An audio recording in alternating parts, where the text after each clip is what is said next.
call Materia Toure. Thank you, Mr Speaker. I listened very carefully to Bill English's speech this morning and the description of the targets.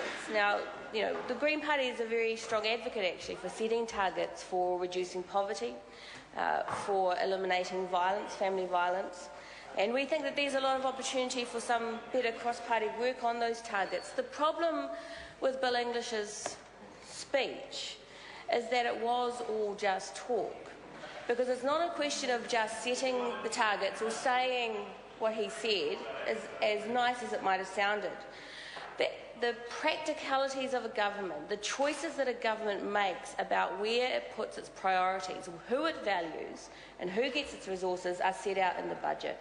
And if you look beyond the pretty words of Mr English and look at the details of the budget, you can see very clearly that there is no commitment to eliminating poverty. There is no commitment to protecting vulnerable families or vulnerable children, because the money is being taken from exactly those families and being delivered elsewhere to mining companies and to the very wealthy.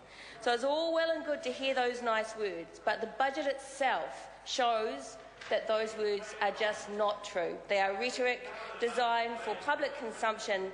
But I think it also behoves the government to understand that New Zealand public are just not that stupid. This government is failing New Zealanders every day, and it's made life much worse for those who have the least. The choices that the government made are poor choices. The choices they made in the budget, poor choices. And what they have required in that budget is that ordinary New Zealanders pay the price for their poor economic management. There's some examples. The $2 billion cost because of the 2010 tax cuts. That is, by giving a huge whack of money to the wealthy, they've created an economic hole, and now they're asking low-income families to pay for that. The $12 billion that they're committed still to motorways, even though that requires increased borrowing and they can't afford it, they would still rather spend $12 billion on motorways than on families.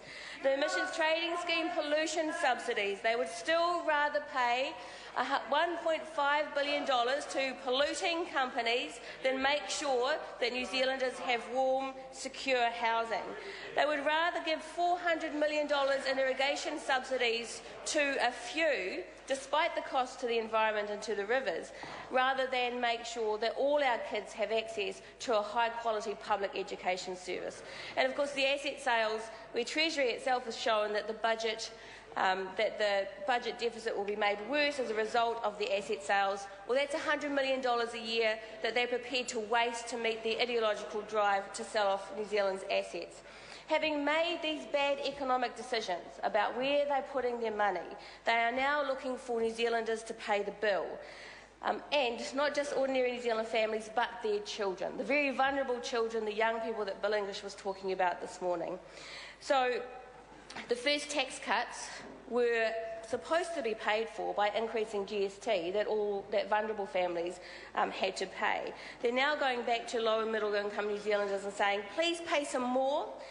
Please pay some more in your student loan. Please pay more in your student allowance. Please pay more by having your training incentive allowance for beneficiaries taken from you. Please pay more in your early childhood education. Please pay more for your prescription charges. This is what this government is asking of low and middle income families. Please pay more so we can continue to dole out our resources to the people that we like the mining companies, the emissions trading polluters and others. We did some analysis of this to look at how families have been affected by this government's budget over the last few years, and this is what we found. That a solo mum of one who is on a benefit, who's also working part-time, so she's involved in her community, is now $5,000 worse off today because of the National Party economic management. So a typical family with both parents in work, with 3 kids earning around $70,000, a very average family in economic terms, is $11,000 worse off because of this national government's poor economic management. But someone who is earning $400,000, say someone like a Prime Minister's salary, who has 2 kids, that person is $19,000 better off as a result of National's policies. So we can see, just with a very simple analysis of National Party's economic management, who is getting the money and who is being asked to pay. And who is getting the money? It is the very wealthy. Who is being asked to pay? It is the very poor. So I don't sit here and listen to Bill English talking about how they want to set targets to help protect vulnerable children, and I know that that's just a lie. Because the budget tells me, Order. The member with withdrawn apologise. The budget tells me what this government actually wants to do, which is to take money away from low-income families, from those vulnerable children, and give it away to the wealthy. We see that over and over again. So the Green Party has been very clear that we are committed to reducing inequality in this country and to ending child poverty, and it's also clear that our solutions work. And the best example of this, of course, is the home insulation scheme, sir. So in a deal that was done between the Greens and National last term, and the Greens and Labour the term before, we established the home insulation scheme, originally designed to see what kind of savings could be made for energy, but actually it turns out that for the $300 million that is spent to insulate New Zealanders' homes, the country saves $1.5 billion in health costs. It is an enormous, fantastic economic success that by investing $330 million in New Zealanders and their families and their homes, $1.5 billion of health savings is returned to the entire country. And not only that, sir, but the research shows that 18 lives of elderly people have been saved as a result. That is the kind of green economic solution, sir, that actually does do what we said it should do. It does make lives better for ordinary New Zealanders. It does protect the health of those who are the most poor, in this case, mostly of those who are very elderly and living alone. It does have huge economic benefits, not only in creating jobs, but in health savings to the country as a whole. These are the kinds of successful solutions where clear and careful investment of government money into those solutions that work for families does deliver. It is one of the success stories of the green economy. Sir, it's also true that the budget failed to allocate any more money for that scheme, and we will continue to work with the government to see if we can get them to at least contribute something, since so many businesses now, so many communities are involved, so many families take such a huge benefit from that.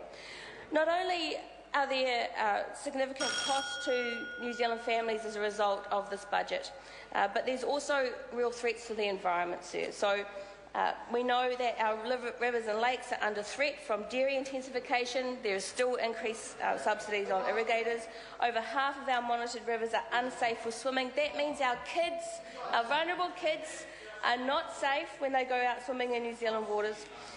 And National, of course, makes plans to make it much worse by subsidising more intensification, mining our soils, as someone described. And of course, that's not all that they're mining. They're talking about World Heritage sites now, of course, too. I understand that John Key has said that they just want to look at what's in the World Heritage sites, but they won't touch. It's a bit like a child, just wants to count the lollies, but promises not to eat them.